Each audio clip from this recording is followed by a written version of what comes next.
வணக்கம் மக்களே, இந்த வீடியோவில் என்ன பார்க்க போகிறோன்னா, ரேஷன் அட்டைக்கு வந்த முக்கியமான அறிவிப்பு, பெண்களுக்கான முக்கிய அறிவிப்பு அது என்ன அப்படிங்கிறத பற்றி தான் இந்த வீடியோவில் பார்க்க போகிறோம். நம்ம சேனலுக்கு யாராவது புதுசாக வந்திருந்தீங்கன்னா மறக்காமல் நம்ம சேனலை சப்ஸ்கிரைப் பண்ணி பக்கத்தில் இருக்கிற பெல் ஐக்கானை கிளிக் பண்ணிக்கோங்க. இந்த வீடியோக்கு ஒரே ஒரு லைக்கை மட்டும் கொடுத்துருங்க. வாங்க வீடியோக்குள்ளே போகலாம். பொதுவாக மகளிர் உரிமை திட்டத்தின் கீழ் பயன்பெற பலரும் ஆசைப்பட்டு வராங்க. அதில் வந்து புதிதாக கல்யாணம் ஆனவங்க புதுசாக ரேஷன் கார்டு அப்ளை பண்ணியிருக்காங்க. அந்த ரேஷன் கார்டு இப்போ கடந்த ஆண்டு ஜனவரி மாதம் முதல் தற்போது வரை யாருக்குமே புது ரேஷன் கார்டு வரல அப்படிங்கிற மாதிரி சொல்லியிருக்காங்க. அந்த புதுசாக ரேஷன் கார்டு வராதனால நிறையா இந்த மகளிர் உரிமை தொகையும் வரல, நிறைய நலத்திட்டங்களும் அது கிடைக்கல, இந்த பொங்கல் பரிசு தொகுப்பு மற்றபடி இந்த அரிசி பருப்பு எதுவுமே வாங்க முடியலைங்கிற மாதிரி நிறைய பேர் சொல்லியிருக்காங்க. இதனால் மகளிர் உரிமை திட்டத்தில் கவனம் அதிகமாக உள்ளதுனால தான் எங்களால் புது ரேஷன் கார்டு அப்ளை பண்ண முடியலன்னு அரசு தரப்பில் அறிவிச்சிருக்காங்க.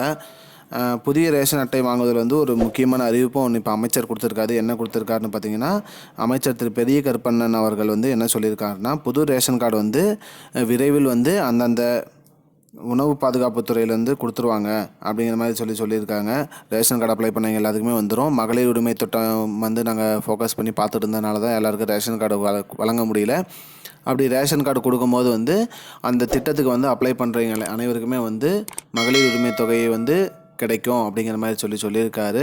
அதனால் எப்போ ரேஷன் கார்டு கிடைக்கும், எப்போ புது ரேஷன் கார்டு வருங்கிறத பற்றி அவர் இன்னும் சொல்லலை. ஆனால் விரைவில் வந்துடும். அந்தந்த உணவுத்துறை அதுக்கான இதை பண்ணிகிட்ருக்காங்க.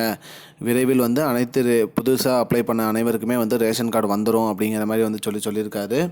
அதனால் புது ரேஷன் கார்டு வந்ததுக்கப்புறம் அனைவருமே அந்த உரிமை தொகை திட்டத்துக்கு விண்ணப்பிக்கலாங்கிற மாதிரியும் சொல்லியிருக்காரு. இதுதான் மக்களே இப்போதைக்கு முக்கியமான பயனுள்ள தகவல். இது போன்ற பயனுள்ள தகவலை தெரிஞ்சுக்கொள்ள நம்முடைய சேனலை மறக்காமல் சப்ஸ்கிரைப் பண்ணுங்கள். நன்றி. இந்த வீடியோ உங்கள் ஃப்ரெண்ட்ஸ் அனைவருக்கும் ஷேர் பண்ணுங்கள். நன்றி. I don't understand your jokes, man. Because it's not a joke.